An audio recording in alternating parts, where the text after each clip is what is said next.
ጋዜጠኛና ኮሜንታተር ማርቆስ ኤልያስ እባላለሁ። ጨዋታው በባህር ዳር ኢንተርናሽናል ስታዲየም ሲከናወን ይበልጥ ለኢትዮጵያ እግር ኳስ ድምቀት መሆናቸውን ማስተዋል ይቻላል። ጌታነህ ሳተው በድጋሚ ጎል!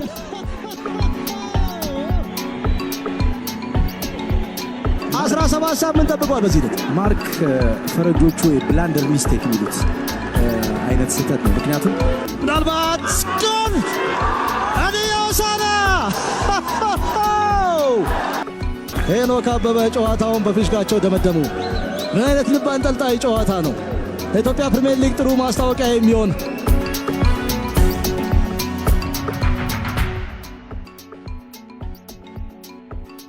ግሎባል ስፖርት ከማርቆስ ኤልያስ ከዚህ ሰዓት ጀምሮ ወደ እናንተ የሚደርስ ይሆናል። በያላችሁበት ሰላምታችን ይድረሳችሁ የተከበራችሁ አድማጮቻችን። በዛሬው ፕሮግራማችን ከ1990 እስከ 2012 የኢትዮጵያ ፕሪሚየር ሊግ የተዘዋውሮ ወይንም ደግሞ የደርሶ መልስ ፎርማት ምን ይመስል ነበር፣ ትውስታዎችን የምንቃኝ ይሆናል። እናንተም ያላችሁን ትውስታ ልታደርሱን ትችላላችሁ። ለቀጣይ ትውልድ የሚተላለፍ ፕሮግራም እንደሆነ የሚታወቅ ነው። ዞሮ ዞሮ በእያንዳንዱ ዓመት ምን ተከሰተ የሚለውን ነገር የምንቃኝ ይሆናል። ከዓመታት በኋላ ምናልባት መረጃው ሲፈለግ አስፈላጊ እንደሚሆን ጥያቄ የሚነሳበት ጉዳይ አይደለም። ይህንን ጉዳይ በተመለከተ ያን ያህል ተሰድሮ የተቀመጠ መረጃ የለም። ግሎባል ስፖርት ከማርቆስ ኤልያስ ጋር ይህንን መረጃ ወደ እናንተ በማድረስ ለቀጣይ ትውልድ የሚተላለፍ እንዲሆን ነው ዋና ዓላማው። እንግዲህ የኢትዮጵያ ሻምፒዮና ከ1936 እስከ 1989 ሲከናወን እንደነበር ይታወቃል። በእርግጥ በተለያየ ጊዜ በኢትዮጵያ እግር ኳስ ከፖለቲካው ጋር ወይንም ደግሞ እግር ኳሳዊ ካልሆኑ ጉዳዮች ጋር ተያይዞ የተፈጠረውን አጋጣሚ ብዙዎቻችሁ የምታስታውሱት ነው። ያም ቢሆን ግን እስከ 1989 በዚህ አይነት መልኩ ቀጥሎ እንደነበር ይታወቃል። 1990 ላይ እንግዲህ አዲስ ፎርማት ነበር የመጣው። ያው ከስያሜም እንደምንረዳው የደርሶ መልስ ጨዋታ ይሁን እንጂ ስያሜው የኢትዮጵያ ፕሪሚየር ሊግ የሚለው ከእንግሊዝ የተኮረጀ አይነት እንደሆነ ጥያቄ የሚነሳበት ጉዳይ አይደለም። እንግዲህ 1990 ላይ ሊጉ ከመጀመሩ በፊት ብዙ ጥያቄ የሚያነሱ አካላት ነበሩ። ወቅቱን የጠበቀ አይደለም፣ ለእኛ ፎርማት ወይንም ደግሞ ለእኛ እግር ኳስ የሚሆን አይደለም፣ ይሄ አቀራረብ የክለቦቹን የፋይናንስ አቅም ይጎዳል፣ ለትራንስፖርት አመቺ ያልሆኑ ብዙ መንገዶች አሉ፣ ስለዚህ ተጫዋቾች ቡድኖች ይዳከማሉ፣ በፐርፎርማንስ ሪከቨሪ ላይ ተጽዕኖ አለው የሚሉ አስተያየት ሰጪዎች በስፋት እንደነበሩ ይታወቃል። እንግዲህ 1990 ላይ ሊጉ በ8 ቡድኖች መካከል ሲጀመር የደርሶ መልስ 14 ጨዋታዎች ነበሩ። ኤልፓ ሻምፒዮን የነበረበት ጊዜ ነው በ32 ነጥብ፣ መድን 32 ነጥብ ይዞ ነገር ግን በጎል ልዩነት ነው የተቀደመው። ያንን ተከትሎ ኤልፓ ሻምፒዮን የነበረበት ዓመት እንደነበር ይታወቃል። ማስተር ቴክኒሻን ሀጎስ ደስታ የዛን ዓመት የፕሪሚየር ሊጉ ኮከብ አሰልጣኝ፣ አንዋር ያሲን ትልቁ የኤልፓ አማካይ ኮከብ ተጫዋች፣ እንደዚሁም ሀሰን በሽር የመድኑ አጥቂ ኮከብ ጎል አግቢ በ8 ጎሎች እንደነበሩ ይታወቃል። እንግዲህ 14 ጨዋታዎች ናቸው የተከናወኑት። በኤሊት ደረጃ ወይንም ደግሞ በሲኒየር ሌቭል 14 ጨዋታ በአንድ የውድድር ዘመን እጅግ በጣም ትንሽ ነው፣ ብሔራዊ ቡድኑን ጭምር ሳይቀር የሚጎዳ ነው ብለው ብዙዎች ሲያነሱ ነበር። እንግዲህ በዘመናዊ እግር ኳስ ከ50 በላይ ጨዋታዎች ነው አንድ ቡድን ወይንም ደግሞ አንድ ተጫዋች የሚያከናውነው። ልዩነቱ እጅግ በጣም ሰፊ ነው። ምናልባት የጥሎ ማለፍ እና ሌሎች ጨዋታዎችን ከጨመርን 20 እና ከዛ በላይ ሊደርስ ይችላል። ግን የእድሜ እርከን ቡድኖች የሚያከናውኑት ዓመታዊ የጨዋታ መጠን ነው ይሄ የጨዋታ ቁጥርና በወቅቱ ይሄ ጥያቄ ሲነሳ እንደነበር ይታወሳል። 1990 መጨረሻ ላይ ቅዱስ ጊዮርጊስ ከታችኛው የሊግ እርከን ከሙገርና ከባቡር ጋር ወደ ላይኛው የሊግ እርከን ያደገበት ጊዜ ነበር። በመጀመሪያው ዓመት 1991 ላይ ሻምፒዮን እንደነበር ይታወቃል። አሰልጣኝ አስራት ኃይሌ የዛ ቡድን አሰልጣኝ ነበር። በወቅቱ እንግዲህ ቅዱስ ጊዮርጊስ አንድ ጨዋታ ብቻ ተሸንፎ ነው ሻምፒዮን ነው። የሸገር ደርቢን 4-1 በሆነ ውጤት ማሸነፉ ይታወቃል። በዛ ዓመት ኮከብ ጎል አግቢ 2 ተጫዋቾች ነበሩ፣ አሸናፊ ሲሳይና እንደዚሁም ደግሞ በረከት ሀጎስ ሮጀር አዋሳ ከነማ 11 ጎሎችን ያስቆጠሩበት ጊዜ ነበር። የባቡሩ አህመድ ጁንዲ ኮከብ ተጫዋች እንደዚሁም ደግሞ ቀደም ሲል እንደጠቀስኩላችሁ አሰልጣኝ አስራት ኃይሌ ኮከብ አሰልጣኝ ተብሎ መመረጡ ይታወሳል። 1992 በተመሳሳይ ቅዱስ ጊዮርጊስ ሻምፒዮን የነበረበት ጊዜ ነው። አሰልጣኝ አስራት ኃይሌ ኮከብ አሰልጣኝ፣ ስንታየው ጌታቸው ቆጬ በ15 ጎሎች ኮከብ ጎል አግቢ፣ እንደዚሁም ደግሞ አንዋር ሲራጅ ትንሹ ኤልፓ ኮከብ ተጫዋች ተብሎ መመረጣቸው ይታወሳል። 1992 ላይ የሸገር ደርቢ ደጋፊዎች ትራኩ ላይ ጭምር ተቀምጠው የተመለከቱበት ጨዋታ ነበር። እጅግ በጣም በርካታ ተመልካች ነው ወደ ቤቱ የተመለሰው። በዛ የውድድር ዘመን ክስተት ከነበሩ ቡድኖች መካከል አንደኛው አዳማ ከነማ በ9 ተከታታይ ጨዋታዎች ሜዳው ላይ ሳይሸነፍ በአንድ አጋጣሚ በቡድኑ ቁልፍ ተጫዋቾች ላይ የደረሰ የቦምብ አደጋ ምን ያህል ቡድኑን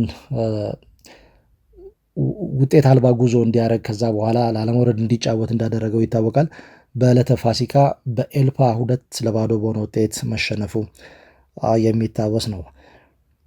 1993 ያው ሁላችሁም እንደምታስታውሱት የኤልፓ ዓመት ነበር ማለት ይቻላል።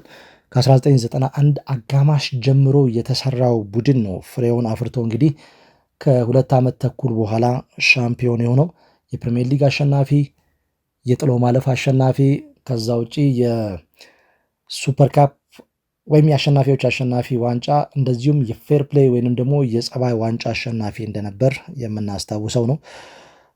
ዮርዳኖስ አባይ ቡሎ በዚህ ሂደት ጎልቶ የወጣበት ጊዜ ነው። 2 ሃትሪክ ሰርቷል ሙገር ሲሚንቶና ቅዱስ ጊዮርጊስ ላይ። ያንን ተከትሎ የመጀመሪያው ተጫዋች ሆኗል። በነገራችን የመጀመሪያው ሃትሪክ ሰሪ ዮሴፍ ተስፋዬ ቫን ባስተን እንደነበር ይታወቃል 1990 ላይ። 1993 ላይ ግን ዮርዳኖስ አባይ ቡሎ 2 ጊዜ ሃትሪክ ሰርተዋል። ቅዱስ ጊዮርጊስ ላይ ከ6 ዓመት በኋላ ነው ሃትሪክ የሰራው። ከ1987 በኋላ ደጀኔ ሁንዴ ሃትሪክ ከሰራ በኋላ የመጀመሪያው ተጫዋች ሆኗል ቅዱስ ጊዮርጊስ ላይ ይህንን በመፈጸም። በዛ ዓመት እንግዲህ ቀደም ብዬ እንደገለጽኩት 2 ሃትሪኮች ሲሰራ አንደኛው ሙገር ሲሚንቶ ላይ ነበር ይህንን ያስመዘገበው። ታላቅ ወንድሙ ስምዖን አባይ 2 ጎሎችን አስቆጠረ። ያንን ተከትሎ በሳምንቱ መጨረሻ የወጣ አንድ ጋዜጣ የአባይ ልጆች ሙገርን አጥለቀለቁ የሚል ርዕስ ይዞ መውጣቱ ይታወቃል። 5-2 በተጠናቀቀ ጨዋታ ማለት ነው። በዛ ዓመት እንግዲህ ዮርዳኖስ አባይ 24 ጎሎችን በማስቆጠር ከፍተኛ ኮከብ ጎል አግቢ ሆኗል። 16 ዓመት ይሄ ሪከርድ መቆየቱም ይታወቃል። 24 ጎል። አሸናፊ ግርማ ኮከብ ተጫዋች፣ እንደዚሁም ደግሞ ጉላት ፍርዴ ኮከብ አሰልጣኝ ተብሎ መመረጡ የሚታወስ ነው። በዛ ዓመት እንግዲህ ያ ቡድን ስኬታማ ይሆን ዘንድ ትልቅ ሚና የነበረው ብዙ ዋጋ የከፈለው ማስተር ቴክኒሻን አጎስ ደስታ ህዳር 7 1993 ባደረበት ምክንያት ከዚህ ዓለም በሞት መለየቱ ይታወቃል። ምክትል የነበረው ጉልላት ፍርዴ ነው ያንን ቡድን አስቀጥሎ እንግዲህ ለሻምፒዮንነት እንዲበቃ ያደረገው። ወጣቶች ከነባሮች ከሌሎች ቡድኖች የተገዙ ተጫዋቾች አንድ ላይ ተዋህደው 2 ዓመት ተኩል ፈጅቶ የአራትዮሽ ዋንጫ ባለቤት የነበረ ቡድን ነው። ያ ቡድን መቼም ያንን ስትራይፕ ቀይና ነጭ ማሊያ ማንም የሚረሳው አይደለም። እነኛ ቀጫጭን እግሮች፣ እነኛ ታዳጊ ተጫዋቾች ይበልጥ የሚታወሱ ናቸው። በወቅቱ 1994 ቅዱስ ጊዮርጊስ በድጋሚ የሊጉን ዋንጫ ያሳካበት ጊዜ ነበር። ኮከብ ጎል አግቢ ዮርዳኖስ አባይ ቡሎ በ20 ጎሎች፣ ኮከብ ተጫዋች ሙሉዓለም ረጋሳ ከቅዱስ ጊዮርጊስ፣ እንደዚሁም ደግሞ ኮከብ አሰልጣኝ ስዩም ከበደ እንደነበር ይታወቃል። ከማይረሱ ጨዋታዎች መካከል በሊጉ የመጨረሻ ቀን ቅዱስ ጊዮርጊስ ሻምፒዮን መሆኑን ካረጋገጠ በኋላ የተከናወነ ጨዋታ ነው። ምናልባትም በኢትዮጵያ ፕሪሚየር ሊግ ታሪክ በርካታ ጎሎች የተቆጠሩበት 13 ጎሎች 8-5 የተጠናቀቀ ጨዋታ ነው። ቅዱስ ጊዮርጊስ 8-5 በሆነ ውጤት ያሸነፈው ጨዋታ ነበር። ሌላው በዛ ዓመት የሚታወሰው የጥሎ ማለፍ ጨዋታ ነው።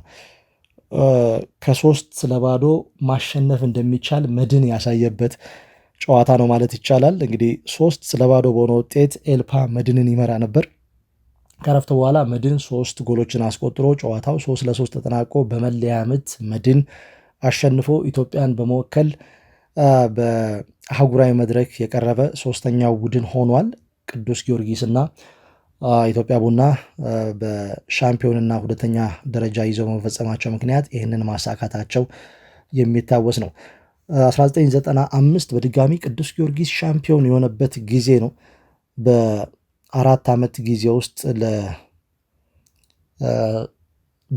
ጊዜ ውስጥ ለአራተኛ ጊዜ ሻምፒዮን የነበረበት ጊዜ እንደነበር ይታወሳል። እንግዲህ ኮከብ ጎል አግቢ ዮርዳኖስ አባይ ቡሎ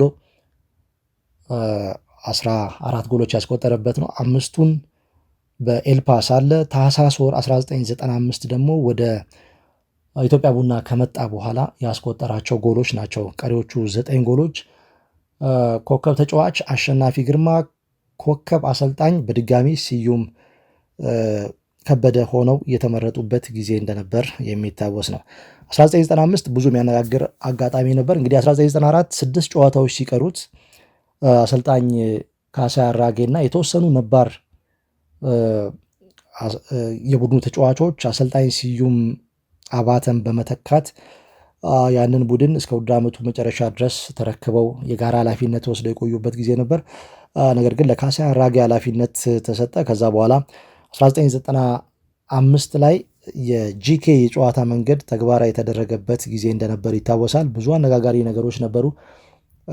13 ቡድኖች ከኢትዮጵያ ቡና የተለየ የጨዋታ መንገድ ይከተላሉ፣ ኢትዮጵያ ቡና የተለየ የጨዋታ መንገድ የሚከተልበት ጊዜ ነው በሚል ብዙ የሚዲያ ውይይት እንደነበር ይታወቃል። በእያንዳንዱ ጨዋታ ላይም ትኩረት የሚስቡ አጋጣሚዎች እንደነበሩ የሚታወስ ነው። እንግዲህ በዛ የጨዋታ መንገድ ኢትዮጵያ ቡና ኤልፓን 2-0 አሸንፎ የጥሎ ማለፍ አሸናፊ የነበረበት ጊዜ ነው። በሊጉ ግን በደርሶ መልስ 2-1 እና 4-2 በሆነ ውጤት መሸነፉ ይታወቃል። አዲስ የውጭ ሀገር አሰልጣኝ በክለብ ደረጃ ለመጀመሪያ ጊዜ የመጣበት ጊዜ ነበር። 1995 ጁሴፔ ፔትሪሌ ጣሊያናዊ አሰልጣኝ ኤልፓን የያዙበት ጊዜ እንደነበር ይታወቃል። በዛ ዓመት እንግዲህ ሌላው ክስተቱ ቡድን አርባ ምንጭ ጨርቃጨርቅ ነበር። የሊጉን ዋንጫ ለማንሳት ከመጨረሻው ድረስ ከቅዱስ ጊዮርጊስ ጋር አንገት ለአንገት የተናነቀበት ጊዜ እንደነበር ይታወሳል። ነገር ግን በመጨረሻው ቀን ትራንስ ኢትዮጵያን 3-1 በሆነ ውጤት አሸንፈው የሸገር ደርቢን የመጨረሻ ጨዋታ ውጤት ጠብቆ ነበር። ያን ጊዜ የሞባይል ስልክ ቢኖርም ያን ያህል ክልል ላይ የሚሰራበት ጊዜ አልነበረም። እዛ ጨዋታው 1-1 እንድጠናቀቀ ተደርጎ ነበር ሴሌብሬት ሲያደርጉ የነበረው። ነገር ግን መጨረሻው ደቂቃ ላይ ዳዊት መብራቱ ገዳዳው የሰጠውን ኳስ ኤሪክ ሙራንዳ አስቆጥሮ 2-1 በሆነ ውጤት ቅዱስ ጊዮርጊስ አሸንፎ ዋንጫውን ማንሳቱ ይታወቃል።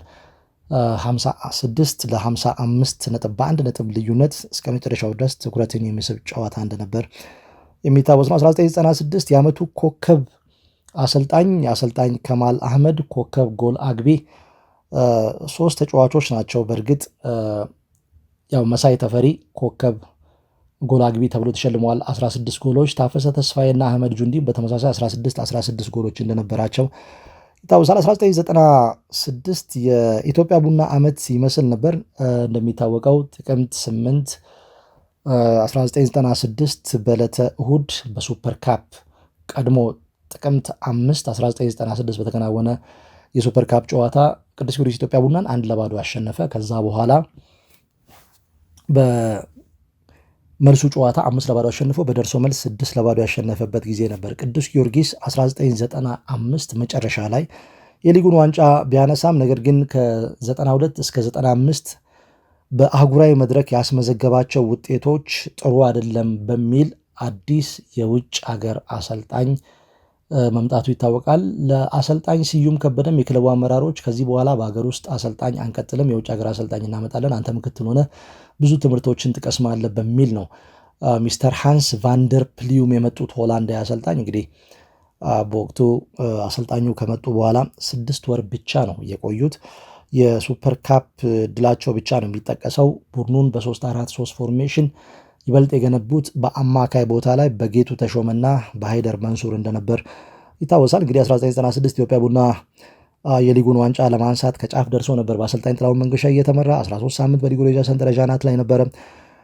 ነገር ግን ሐዋሳ ከነማ ሳይጠበቅ በመጨረሻው ጨዋታ ላይ እንግዲህ የሊጉን ዋንጫ ማሳካቱን አረጋግጧል። በተከታታይ በሁለት ተከታታይ ዓመታት ከ1990 በኋላ የሊጉን ዋንጫ የሚያነሳውን ቡድን ለመለየት የመጨረሻውን ዕለት መጠበቅ አስፈላጊ የሆነበት ጊዜ ነበር። ሐዋሳ ከነማ እንግዲህ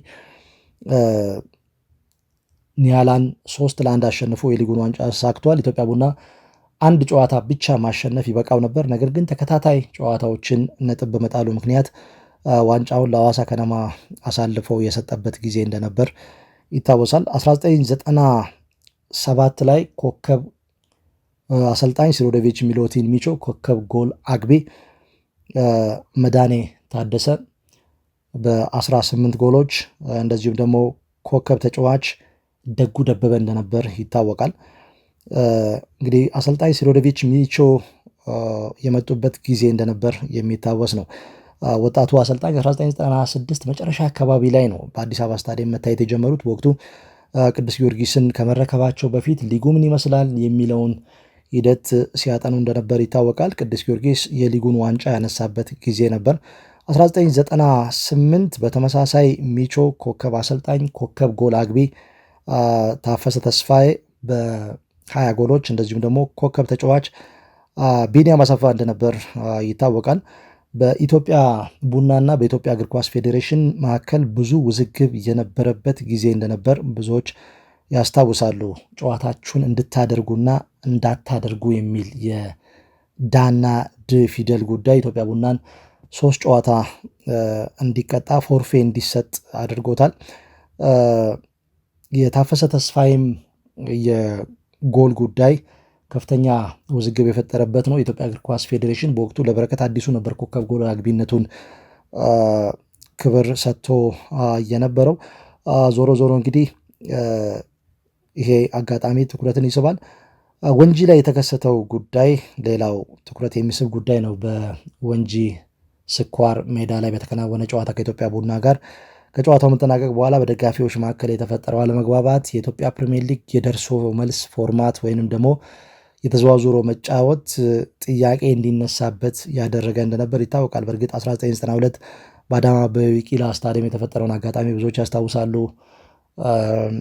አዲስ አበባ ስታዲየም ላይ በተመሳሳይ በዛ ዓመት ያን ያህል ጠንክሮ አይወጣ እንጂ በተለያየ ጊዜ ይሄኛው አጋጣሚ እንደነበር ይታወቃል። 1999 የኢትዮጵያ እግር ኳስ በድጋሚ ማስታወስ የማይፈልገው ጊዜ ነው። በዚህ ወቅት በግንቦት ወር ላይ የተከሰተውን አጋጣሚ ብዙዎቻችሁ የምታስታውሱት ነው። በክለቦች ህብረትና በፌዴሬሽን መካከል የተፈጠረ አለመግባባት በርካታ ክለቦች ከሊጉ ወጥተው የራሳቸውን ውድድር እስከ ማከናወኑ፣ የተወሰኑ ቡድኖች ደግሞ እዛው ቆይተው ሐዋሳ ከነማ የሊጉን ዋንጫ ያነሳበት ጊዜ ነበር። ቅዱስ ጊዮርጊስ በሊጉ ደረጃ ሰንጠረዥ አናት ላይ ሆኖ ነው የተቋረጠው።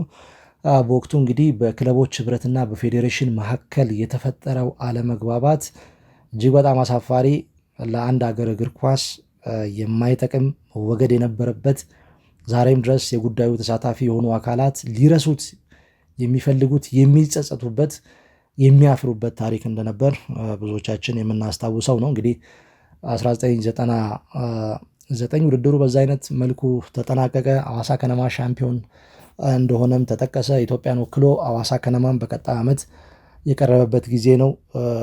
ግን ብዙዎች ያንን ዋንጫ እንደ 1996 ቦታ አይሰጡትም፣ የሐዋሳ ከነማ ደጋፊዎችን ጨምሮ ማለት ነው። ምክንያቱም ከ10 በላይ ክለቦች ከሊጉ ተሰናብተዋል። በዛ ምክንያት እንግዲህ ውድድሩ በጥቂት ክለቦች መካከል እንዲጠናቀቅ ብቻ ተደርጎ ነው የተከናወነው። እንግዲህ 2000 ላይ ይሄ ውዝግብ ተጠናክሮ ቀጠለ። ጉዳዩ እስከ ፊፋ ደረሰ። አዲስ የስራ አስፈጻሚ ኮሚቴ አባላት፣ ኖርማላይዜሽን ኮሚቴ የሚሉ ጉዳዮች በስፋት የተደመጡበት ጊዜ ነበር። ኢትዮጵያ እግር ኳስ ፌዴሬሽን 1999 የቀሩትን ቡድኖች ጨምሮ ሌሎች ተጨማሪ ቡድኖችን ከታችኛው ሊግ በማምጣት 14 ክለቦች እንዲሳተፉ አድርጓል። እንግዲህ 1999 ላይ 11 ክለቦች ከውድድሩ ራሳቸውን ማግለላቸው ይታወቃል። በ14 ቡድኖች መካከል የ2000 የኢትዮጵያ ፕሪሚየር ሊግ እየተከናወነ እስከ ጥር ወር ድረስ ተጠናክሮ ቀጥሎ ነበር። ከዛ በኋላ እነኛ 11 ቡድኖች ራናዌይ ሊግ አበበ ቢቂላ ላይ አከናውነው በኋላ ላይ ጥር ወር ላይ በተደረገ መግባባት ወደ ሊጉ እንዲመለሱ ተደርገው የደርሶ መልስ ፎርማት የሌለው ግን ደግሞ የአንድ ጨዋታ ብቻ አንድ ቡድን አንድ ጨዋታ ብቻ እንዲያከናውን የተደረገበት ጊዜ ነበር። በወቅቱ እንግዲህ ቅዱስ ጊዮርጊስ ሳይሸነፍ የሊጉን ዋንጫ ያነሳበት ጊዜ እንደነበር ይታወቃል። ኮከብ አሰልጣኝ ሲሮዶቪች ሚሎቲን ሚቾ፣ ኮከብ ጎል አግቢ ሰላዲን ሰይድ በ21 ጎሎች 20 ጎሎችን ያስቆጠረው ታፈሰ ተስፋዬ ኢትዮጵያ ቡናን ከነበረበት ችግር ያወጣበትን አስተዋጽኦ ወይንም ደግሞ የነበረውን ሚና ከግምት ውስጥ በማስገባት ኮከብ ተጫዋች ተብሎ እንዲመረጥ መደረጉ ይታወሳል። አሰልጣኝ ውበቱ አባተ በዛ የውድድር ዘመን አዳማ ከነማን ክስተት የሆነ ቡድን አድርጎ ሁለተኛ ደረጃን እንዲፈጽም በመርዳት እንግዲህ ተስፈኛ አሰልጣኝ ተብሎ መሾሙ ይታወሳል። ከ3 ዓመት በኋላ የሊጉን ዋንጫ ከማንሳቱ በፊት አሰልጣኙ ማለት ነው። አዲስ የስራ አስፈጻሚ ኮሚቴ አባላት በወቅቱ በአቶ አህመድ ያሲን ይመራ የነበረ ኖርማላይዜሽን ኮሚቴ ነበር። ከ1 ዓመት በኋላ አዲስ ምርጫ ተደርጎ አቶ ሳህሉ ገብረወልድ ወደ ኢትዮጵያ እግር ኳስ ፌዴሬሽን ከመምጣታቸው በፊት በዚህ ሂደት እንግዲህ ኢትዮጵያ 2000 ሰኔ ወር ላይ ከዓለም አቀፉ የእግር ኳስ ውድድር መቀጣቷ ይታወቃል። የኢትዮጵያ ብሔራዊ ቡድን ሰኔ 15 2000 ላይ ከሞሪታንያ ጋር ጨዋታውን ካከናወነ በኋላ በወቅቱ እንግዲህ ኢትዮጵያ ተቀጣ እስከ 2002 ድረስ መመለስ አልቻለችም። በዚህ ሂደት እንግዲህ ብዙ የተፈጠሩ ውዝግቦች ነበሩ። በድጋሚ ማንሳት አላስፈላጊ የሆኑ ውዝግቦች ማለት ነው። 2001 እና 2002 ለሶስተኛ ተከታታይ ጊዜ ቅዱስ ጊዮርጊስ ሻምፒዮን የነበረበት ጊዜ ነው። 2001 የጥምር ድል ባለቤት የነበረበት ጊዜ ነው። ሲሮዶቪች ሚሎቲን ሚቾ ለአራተኛ ጊዜ ኮከብ አሰልጣኝ የተባሉበት ጊዜ ነበር። ታፈሰ ተስፋዬ 23 ጎሎችን አስቆጥሮ ከፍተኛ ኮከብ ጎል አግቢ፣ ጌታነህ ከበደ ኮከብ ተጫዋች ሆኖ የተመረጠበት ጊዜ ነው ከደቡብ ፖሊስ። 2002 በ18 ቡድኖች መካከል የተከናወነበት የውድድር ዘመን ነበር። 2000 ላይ 11 ክለቦች ወርደው 14 ክለቦች መትረፋቸው ይታወቃል። ከዛ በኋላ 2002 ላይ ደግሞ ከ2000 በኋላ ለመጀመሪያ ጊዜ የቡድኖቹ ቁጥር ከፍ ያለበት ጊዜ ነው በ18 ቡድኖች መካከል። በወቅቱ የተከሰተው ነገር ምንድን ነው? 2001 መጨረሻ ላይ በመጀመሪያ በወጣው ሕግ መሰረት በተለይ ደደቤት የሚያቀርበው ቅሬታ 2 ምድብ ነበር ሱፐር ሊግ ላይ ወይንም ደግሞ ያን ጊዜ ብሔራዊ ሊግ አንዳንደኛ የሚወጡ ቡድኖች በቀጥታ ያልፋሉ የሚል ነው። በኋላ ሕጉ ተሻሽሎ 2 ቡድን ሆኖ ከዛ የፕሌይኦፍ ጨዋታ ይከናወን በሚል ከስምምነት ላይ በመድረሳችን ምክንያት ነው ይህ ነገር የተፈጠረው ነገር የሚል ነገር ያነሳሉ። እንግዲህ 2001 መጨረሻ ላይ የተፈጠረው ነገር ምንድን ነው? ሲዳማ ቡና፣ ሜታ አቦ እንደዚሁም ደግሞ ሻሸመኔ ከነማና ደደቤት የፕሌይኦፍ ጨዋታ አከናውነው እያንዳንዱ ቡድን 3 ጨዋታ ሲዳማ ቡናና እንደዚሁም ሜታ አቦ ወደ ፕሪሚየር ሊግ ማደጋቸውን ተከትሎ ደደቤት ያቀረበው ጥያቄ ቀደም ሲል ላነሳሁት ነገር መነሻ ነው። ከየምድባችን አንዳንደኛ ወጥተናል፣ ሕጉን ለማክበር ስንል ነው፣ ሌላ እድል ይገባናል የሚል ነው። ብዙ የስፖርት ቤተሰቦች ግን ዛሬም ድረስ ይህንም በተመለከተ የደደቤት አካሄድ ትክክል አይደለም ብለው ቅሬታ ያቀርባሉ። ደደቤትም በዚህ በኩል ምክንያቴ ይሄ ነው ብሎ ሌላ የፕሌይኦፍ እድል በደደቤት ትራንስ ኢትዮጵያና እንደዚሁም ደግሞ ኒያላ መካከል ተከናወነ። ሻሸመኔ ራሱን ከውድድር አገለለ። ደደቤትና ትራንስ ኢትዮጵያ 2002 ወደ ፕሪሚየር ሊግ ያደጉበት ጊዜ ነው። ያንን ተከትሎ የቡድኖቹ ቁጥር ከ16 ወደ 18 ከፍ አለ። በዛ ምክንያት የሚወርዱ ቡድኖች ቁጥር ለመጀመሪያ ጊዜ 4 ሆነ። እንግዲህ 2000 ላይ 11 ቡድኖች የወረዱ፣ ከዛ በኋላ ከፍ ያለው ቁጥር 2002 ላይ የነበረው ነው። የወራጆች ቁጥር 4 ቡድኖች እንዲወርዱ የተደረገበት ጊዜ ነው። መተሃራ ስኳር፣ ደቡብ ፖሊስ፣ ከዛ ውጪ ሜታ አቦ ከወረዱ ቡድኖች መካከል እንደዚሁ የሚጠቀሱ ናቸው። ያን ጊዜ እንግዲህ ብዙ ውዝግቦች ተፈጥረው የነበረበት ጊዜ ነው። 4 ቡድኖች ሲወርዱ ቅዱስ ጊዮርጊስ ሻምፒዮን የነበረበት ጊዜ እንደነበረ ይታወሳል። 84 ነጥብ ይዞ ነው ሻምፒዮን የነበረው ቅዱስ ጊዮርጊስ። ደደቢት የትኩረት ማዕከል ነበር። መጀመሪያው የውድድር ዘመን አጋማሽ ከ51 ነጥብ አንድ ጨዋታ ብቻ ተሸንፎ ከ51 ነጥብ 42 ነጥብ ያሳካበት ጊዜ ነው። የጣለው ነጥብ 9 ብቻ እንደነበር ይታወቃል። ቅዱስ ጊዮርጊስ 37 ነጥብ ነበረው። በሁለተኛው የውድድር ዘመን ግን 47 ነጥብ ሰብስቦ 84 ነጥብ ይዞ ነው ቅዱስ ጊዮርጊስ ሻምፒዮን የነበረው። እንግዲህ 2002 ኮከብ አሰልጣኝ ሲሮዶቪች ሚሎቲን ሚቾ እንደነበሩ ይታወሳል። ኮከብ ጎል አግቢ ታፈሰ ተስፋዬ ባክ ቱ ባክ ወይም በሁለት ተከታታይ ዓመታት 21 ጎሎች፣ እንደዚሁም ደግሞ ኮከብ ተጫዋች ጀማል ጣሰው ግብ ጠባቂ ሆነው ለመጀመሪያ ጊዜ ኮከብ ተጫዋች ተብሎ የተመረጠ ተጫዋች ነው። 2003 ኢትዮጵያ ቡና የሊጉን ዋንጫ ያነሳበት ጊዜ ነበር። ብዙ ቡድኖች 5 ቡድኖች ለሻምፒዮንነት የተፎካከሩበት ነበረ። ኢትዮጵያ ቡና፣ ቅዱስ ጊዮርጊስ፣ ደደቤት፣ ሲዳማ ቡና እንደዚሁም ደግሞ መከላከያ ሻምፒዮን ለመሆን የተፎካከሩበት ጊዜ ነበረ። የአባይ ህዳሴ ግድብ የተጀመረበት ዓመት ነበር። አባይ ይገደባል፣ ቡና ዋንጫ ይበላል። ዓመቱን ሙሉ በስታዲየሞች ሲዘመር እንደነበር ይታወቃል። ኢትዮጵያ ቡና በ61 ቅዱስ ጊዮርጊስ በ60 ነጥብ የሻምፒዮንነት ፉክክሩን ከፍ አድርገው በመጨረሻም ኢትዮጵያ ቡና በመጨረሻው ቀን ሻምፒዮን እንደነበር ይታወቃል። አዳነ ግርማና ጌታነህ ከበደ የጣምራ ኮከብ ጎል አግቢ ሆነው ያጠናቀቁበት ጊዜ ነበር። በ20 ጎሎች አዳነ ግርማ ኮከብ ተጫዋች ተብሎ በተጨማሪነት መመረጡ የሚታወስ ነው። በመላው ዓለም የፈነዳውን ቮልካን ሁላችሁም ታስታውሳላችሁ። 28ኛው ሳምንት ላይ የተከሰተው አጋጣሚ ደደቤት ከሜዳ ውጭ ትራንስ ኢትዮጵያን 2-0 አሸንፎ ከዛ በኋላ በመኪና እንዲመጣ የተገደደበት ምክንያቱም የአውሮፕላን ጉዞ አልነበረም። በተመሳሳይ በዛ ዓመት 4 ቡድኖች የወረዱበት ጊዜ እንደነበር ይታወቃል። ቅዱስ ጊዮርጊስ ሮበርቶ ዶንካራን፣ አይዛክ ኢሴንዴ፣ ሱላ ማቶቡ፣ አንቶኒ ቦንጎሌን እንደዚሁም ደግሞ ሌላኛውን ተጫዋች ፕሪስ ጎድዊንን አስፈርሞ በ2003 አጋማሽ ላይ በ15 ተከታታይ የሊግ ጨዋታ ጎል ያላስተናገደ የመጀመሪያ ቡድን እንደነበር ይታወቃል። ሮበርቶ ዶንካራም አዲስ ታሪክ የሰራበት ጊዜ እንደነበር ይታወቃል። ያው በአንድ ነጥብ ልዩነት ኢትዮጵያ ቡና ሻምፒዮን እንደነበር ይታወቃል። ልክ እንደ 2002 ሁሉ በ2003ም 4 ቡድኖች የወረዱበት ጊዜ ነበር። የቡድኖቹን ቁጥር ወደ 14 ዝቅ ለማድረግ ነው። ፊንጫ ስኳር፣ ኒያላ፣ ትራንስ እና ሰበታ ከነማ ከፕሪሚየር ሊጉ የወረዱበት ጊዜ እንደነበረ የቅርብ ጊዜ ትውስታ ነው። 2004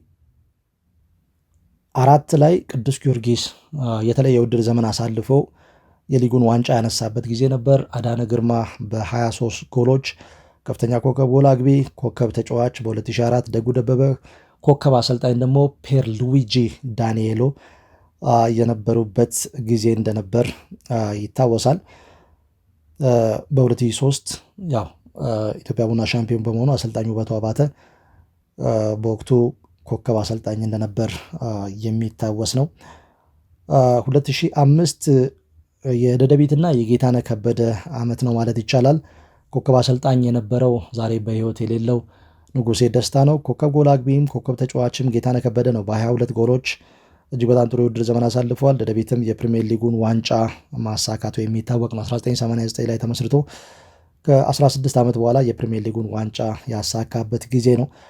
ከ2006 እስከ 2009 ያለው ጊዜ የቅዱስ ጊዮርጊስ ዓመት ነው ማለት ይቻላል።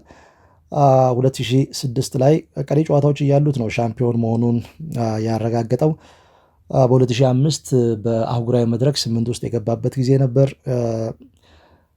ያንን ቡድን ይበልጥ ስኳድ ዴብዙን ለማስፋት በሚል ያስፈረማቸው ተጫዋቾች ለ2006 ምን ያህል እንደጠቀመው ብዙዎቻችን እናስታውሳለን። የመጀመሪያ ሽንፈቱን የሚያስተናገደው የካቲት ወር ላይ ነው። በአሰልጣኝ ማርቲን ነው እየተመራ ወላይታ ዲቻ አዲስ አበባ ስታዲየም ላይ 2-1 የተሸነፈበት ጨዋታ ነው። እንግዲህ ማርቲን ነው የዓመቱ ኮከብ አሰልጣኝ ተብለው መመረጣቸው ይታወሳል። 2006 ላይ ኡመድ ኡኩሪ ኡመድ 14 ጎሎች አስቆጥሮ ከፍተኛ ኮከብ ጎል አግቢ እንደዚሁም ኮከብ ተጫዋችም ተብሎ መመረጡ ይታወቃል። 2007 ቅዱስ ጊዮርጊስ በድጋሚ ሻምፒዮን የነበረበት ጊዜ ነው። ኔደር ዶስ ሳንቶስ ሁላችንም የምናስታውሳቸው ብራዚላዊ አሰልጣኝ ናቸው። እስከ ውድድር ዓመቱ አጋማሽ ድረስ ብራዚላዊ አሰልጣኝ ቡድኑን ይዘው ቢቆዩም ውጤታማ ባለመሆናቸው ምክንያት ፋሲል ተካልኝና ዘሪሁን ሸንገታ በሁለተኛው የውድድር ዘመን አጋማሽ ቡድኑን የተረከቡበት ጊዜ ነው። ተስፋ ያለባቸው ቆቦን 6 ቁጥር ቦታ ላይ፣ ምንተስኖትን 8 ቁጥር ቦታ ላይ፣ አዳነ ግርማን 10 ቁጥር ቦታ ላይ፣ ብሪያን ኡሙኒን ፊት ላይ በማጫወት 9 ቁጥር ቦታ ላይ የቦታ ሽግሽግ አድርጎ ነበረ ቅዱስ ጊዮርጊስ ያንን ዋንጫ ማሳካት የቻለው። ኮከብ አሰልጣኝ ፋሲል ተካልኝ፣ ኮከብ ጎል አግቢ ለመጀመሪያ ጊዜ በታሪክ የውጭ ሀገር ተጫዋች ኮከብ ጎል አግቢ የነበረበት ነው። ሳሙኤል ሳኑሚ 22 ጎሎችን በማስቆጠር የደደቤት ተጫዋች በነበረ ጊዜ ኮከብ ተጫዋች ባይሉ አሰፋ ቱሳ ነው የነበረው። ምንተስኖት አዳነ ወይስ ባይሉ አሰፋ ቱሳ? ብዙ አከራካሪ ነገሮች ነበሩ። ምንተስኖት 7 ጎሎች ነበሩት ከመሃል ሜዳ እየተነሳ የባይሉ አሰፋ ተጽዕኖም ከፍ ያለ በመሆኑ ምክንያት በመጨረሻው ቀን እንግዲህ ባይሉ አሰፋ ይህንን አጋጣሚ በሚገባ ተጠቅመዋል። ሽልማቱንም ለመቀበል ሲሄድ እያለቀሰ ነበር የሄደው። እንግዲህ ወላጅ አባቴ በህይወት ኖሮ ይህንን ዋንጫ ቢረከብ ኖሮ ይህንን ክብር ቢያይ ኖሮ ደስ ይለኝ ነበር የሚል አስተያየትን ሰጥቷል። 2008 ቅዱስ ጊዮርጊስ በድጋሚ የሊጉን ዋንጫ ያሳካበት ነው። ከሊጉ ዋንጫ ባሻገር የጥሎ ማለፍ ዋንጫን በማሳካት የጥምር ድል ባለቤት የነበረበት ጊዜ ነው። ማርቲኖይ ኮከብ አሰልጣኝ፣ እንደዚሁም ደግሞ ታፈሰ ተስፋዬ ከአዳማ ከነማ ኮከብ ጎል አግቢው 15 ጎሎች፣ እንደዚሁም ደግሞ ኮከብ ተጫዋች አስቻለው ታመነ እንደነበር ይታወሳል። 2009 በተመሳሳይ ቅዱስ ጊዮርጊስ ሻምፒዮን የነበረበት ጊዜ ነው። 4 ክለቦች ወደ ፕሪሚየር ሊግ ያደጉበት፣ 3 ቡድኖች ደግሞ ለመጀመሪያ ጊዜ ከፕሪሚየር ሊግ እንዲወርዱ የተደረገበት ጊዜ ነበረ። እንግዲህ በወቅቱ 3 ቡድኖች ከሊጉ ሲወርዱ ጅማ አባ ቡና፣ እንደዚሁም ደግሞ ሌላኛው ቡድን አዲስ አበባ ከተማና ኢትዮጵያ ንግድ ባንክ ነው የወረዱት። አዲስ አበባ ከተማ ቀደም ብሎ ነው የወረደው። መጨረሻ ቀን የወረዱት ኢትዮጵያ ንግድ ባንክና እንደዚሁም ደግሞ ጅማ አባ ቡና እንደነበሩ ይታወቃል። በአዋሳ ከነማና በኢትዮ ኤሌክትሪክ መካከል የተከናወነው ጨዋታ ፕሮፌሽናል መንገድ የተከተለ አይደለም፣ መላቀቅ ነበረው በሚል ከፍተኛ ቅሬታ ተከስቶ እንደነበር ይታወቃል። ጅማ አባ ቡና ጉዳዩን ወደ ሕግ እስከ መውሰድ የቴሌ ድምፆችን እስከ መውሰድ የደረሰበትን ጊዜ የምናስታውሰው እውነታ ነው። 4 ቡድኖች ወደ ፕሪሚየር ሊግ ያደጉበት ጊዜ ነበር 2008 ለ2009 ፋሲል ከነማ፣ ወልዲያ ከነማ፣ አዲስ አበባ ከተማና እንደዚሁም ደግሞ ጅማ አባ ቡና ማለት ነው። ከ2006 እስከ 2010 የቅዱስ ጊዮርጊስ ተጫዋቾች ናቸው የዓመቱ ኮከብ ተጫዋች ተብለው የተመረጡት። እንግዲህ 2008ና 2009 በተከታታይ አስቻለው ታመነ ኮከብ ተጫዋች የተባለበት ነው። 2009 ጌታነህ ከበደ 25 ጎሎችን በማስቆጠር 16 ዓመት የቆየ ሪከርድ ማሻሻሉ ይታወቃል። ከዛ ውጪ ማርቲኖይ ኮከብ አሰልጣኝ ተብለው የተመረጡበት ጊዜ እንደነበረ የምናስታውሰው የቅርብ ጊዜ እውነታ ነው። 2010 ለ5ኛ ጊዜ ቅዱስ ጊዮርጊስ የፕሪሚየር ሊጉን ዋንጫ ያሳካል ተብሎ ተጠብቆ ነበር። ነገር ግን እስከ መጨረሻው ድረስ ነበር የተጓዘው። ከ2003 በኋላ ለመጀመሪያ ጊዜ 2 ቡድኖች እስከ መጨረሻው ድረስ የተናነቁበት ጊዜ እንደነበር ይታወቃል። 55 ነጥብ በመያዝ ጅማ አባ ጅፋርና ቅዱስ ጊዮርጊስ በጎል ልዩነት የተበላለጡበት ጊዜ ነበር። ብዙ ውዝግብ የነበረበት አጋጣሚ እንደነበር ይታወቃል። በተለይ በጅማ አባ ጅፋርና ቅዱስ ጊዮርጊስ መካከል የተከናወነው ጅማ ላይ የተደረገው ጨዋታ ብዙ ውዝግብ የነበረው ነው። ዞሮ ዞሮ ጅማ አባ ጅፋር ሻምፒዮን ሆኗል በ55 ነጥብ። በመጨረሻው ቀን አዳማ ከነማን 5-0 ሲያሸንፍ ኦኪኪ አፎላቢ 4 ጎሎችን ያስቆጠረበት ጨዋታ ነበር። ቅዱስ ጊዮርጊስ በአዲስ አበባ ስታዲየም አዋሳ ከነማን 2-0 ያሸነፈበት ጨዋታ ነበር። እንግዲህ 55 ነጥብ ይዞ ጅማ አባ ጅፋር ሻምፒዮን ሲሆን ኮከብ አሰልጣኝ ገብረመድህን ኃይሌ፣ ኮከብ ጎል አግቢ ኦኪኪ አፎላቢ ከ2007 በኋላ ሌላኛው ናይጄሪያ ወይም የውጭ ተጫዋች በ23 ጎሎች ከፍተኛ ኮከብ ጎል አግቢ የነበረበት ጊዜ ነበር። የዛ ዓመት ኮከብ ተጫዋች ተብሎ የተመረጠው አብዱልከሪም መሐመድ በቅጽል ስሙ ተርሚኔተር እንደነበር ይታወሳል። ዞሮ ዞሮ እንግዲህ ሐምሌ 9 2010 በዕለተ ሰኞ የተጠናቀቀ ጨዋታ ነበር። ይሄ ጨዋታ ዛሬም ድረስ ይታወሳል። ጅማ አባ ጅፋር በዚህ ሰዓት በክልል ሻምፒዮን ደረጃ ላይ ነው እየተወዳደረ የሚገኘው። በ7 ዓመት ጊዜ ውስጥ ከፕሪሚየር ሊግ ወደ ሱፐር ሊግ፣ ከሱፐር ሊግ ወደ አንደኛ ሊግ፣ ከአንደኛ ሊግ አሁን ወደ ክልል ክለቦች ሻምፒዮና ወርዷል። እስከ 2014 ድረስ በኢትዮጵያ ፕሪሚየር ሊግ ሲሳተፍ እንደነበር የሚታወስ ነው። እንግዲህ በ3 ዓመት ጊዜ ውስጥ ነው ወርዶ በድጋሚ ታችኛው የሊግ እርከን ላይ የተገኘው። 2011 ፋሲል ከነማ እጅግ በጣም ድንቅ የውድድር ዘመን ያሳለፈበት ጊዜ ነበር። እስከ መጨረሻው ድረስ በሊጉ ደረጃ ሰንጠረዥ አናት ላይ ተቀምጦ ነበር እስከ 29ኛው ሳምንት። ነገር ግን በመሃል የጣላቸው ነጥቦች እስከ መጨረሻው ድረስ አሸናፊው ቡድን እንዲለይ ያደረገበት አጋጣሚ ተፈጥሯል። በመጨረሻው ዕለት ወደ ሽሬ ተጉዞ 1-1 በሆናቸው ውጤት ተለያየ። 1-0 እየመራ 1-1 የተለያየበት ጨዋታ ሌላው የሊጉን ዋንጫ ለማንሳት እድል የነበረው በመጨረሻው ዕለት ሻምፒዮን የሆነው ጅማ መቀሌ ሰባ እንደርታ በወቅቱ ድሬዳዋ ከነማን 2-1 በሆነ ውጤት አሸንፎ ሻምፒዮን እንደነበር ይታወቃል። ሲዳማ ቡና ሁለተኛ ደረጃን ይዞ ነው የፈጸመው። በመጨረሻው ቀን ወልዋሎ አዲግራት ዩኒቨርሲቲን 3-0 በሆነ ውጤት ካሸነፈ በኋላ ይህም በተመሳሳይ ብዙ ውዝግቦች የነበሩበት ነው። በዛ ዓመት በኢትዮጵያ ቡናና በመቀሌ ሰባ እንደርታ መካከል የተከሰተው አለመግባባት ትኩረትን ይስባል። እንግዲህ ፋሲል ከነማ በመጨረሻ ቀን የሊጉን ዋንጫ አጣ። መቀሌ ሰባ እንደርታ ሻምፒዮን ሆነ። አሰልጣኝ ገብረመድህን ኃይሌ በድጋሚ ባክቱባክ ወይም በሁለት ተከታታይ ዓመታት ኮከብ አሰልጣኝ፣ ኮከብ ጎል አግቢ አማኑኤል ገብረ ሚካኤል በ18 ጎሎች እንደዚሁም ደግሞ ኮከብ ተጫዋች ሱራፌል ዳኛቸው ከፋሲል ከነማ እንደነበር ይታወሳል። ከ15 ቀን በኋላ ፋሲል ከነማ ደብረ ዘይት ላይ የተከናወነውን የጥሎ ማለፍ የፍጻሜ ጨዋታ ሐዋሳ ከነማን በመለያ ምት በማሸነፍ ሻምፒዮን እንደነበር ይታወሳል። መቀሌ ሰባ እንደርታና ፋሲል ከነማ ኢትዮጵያን በመወከል በቀጣዩ ዓመት በአህጉራዊ መድረክ መቅረባቸው ይታወሳል። 2012 አሰልጣኝ ካሳ አራጌ በድጋሚ ወደ ፕሪሚየር ሊግ የተመለሰበት ጊዜ ነበር። ብዙ መነቃቃቶች የተፈጠሩበት ጊዜ እንደነበር ይታወቃል። ያም ቢሆን ግን በኮቪድ ምክንያት እስከ 17ኛው ሳምንት የተከናወነ ውድድር ተቋርጦ ውድድሩ ሳይከናወን የቀረበት ጊዜ ነው። መጋቢት ወር ላይ ሊጉ የተቋረጠበት ጊዜ እንደነበረ ይታወሳል። ዞሮ ዞሮ እንግዲህ የኢትዮጵያ ፕሪሚየር ሊግ የደርሶ መልስ ፎርማት ወይንም ደግሞ ተዘዋዝሮ መጫወት ከ1990 እስከ 2012 ይሄንን መልክ አለው። ምናልባት ተጨማሪ ሪከርዶችን እዚህ ላይ ለመመልከት የዮርዳኖስ አባይ ቡሎ በ3 ተከታታይ ዓመታት ኮከብ ጎል አግቢ በመሆን ቀዳሚው ተጫዋች ነው። ታፈሰ ተስፋዬ 5 ጊዜ ኮከብ ጎል አግቢ በመሆን ብቸኛው ተጫዋች ነው።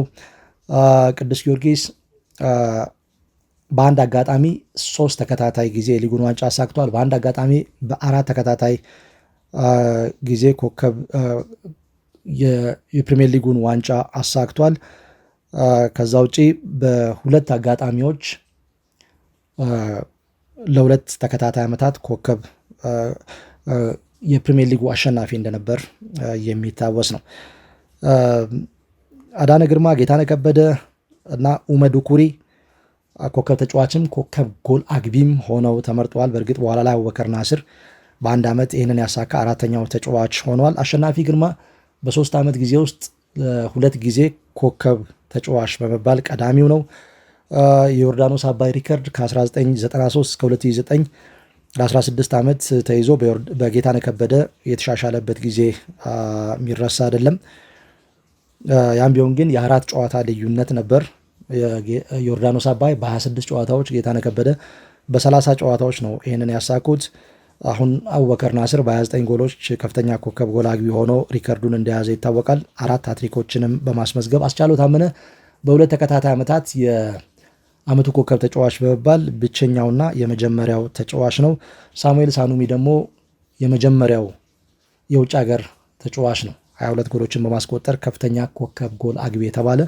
የሊጉ የመጀመሪያው ሃትሪክ ሰሪ ዮሴፍ ተስፋዬ 1990 ላይ እንደነበር ይታወቃል። የተረሱ ሪከርዶች ካሉ እንደዚሁም ደግሞ ትውስታዎቻችሁን ወደ እኛ ልታደርሱ ትችላላችሁ። አንድ ላይ ሲዋሃድ የተሟላ መረጃ ለቀጣዩ ትውልድ የሚተላለፍ ይሆናል። ሁሉንም ነገር አንስተናል ብለን ባናስብም ቢያንስ ሪፈረንስ የሚሆን ወይንም ደግሞ ማጣቀሻ የሚሆን ነገር አቅርበናል ብለን እናምናለን። ጋዜጠኛና ኮሜንታተር ማርቆስ ሄደስ እባላለሁ። ጨዋታው በባህር ዳር ኢንተርናሽናል ስታዲየም ሲከናወን ይበልጥ ለኢትዮጵያ እግር ኳስ ድምቀት መሆናቸውን ማስተዋል ይቻላል። ጌታነህ ሳተው በድጋሚ ጎል!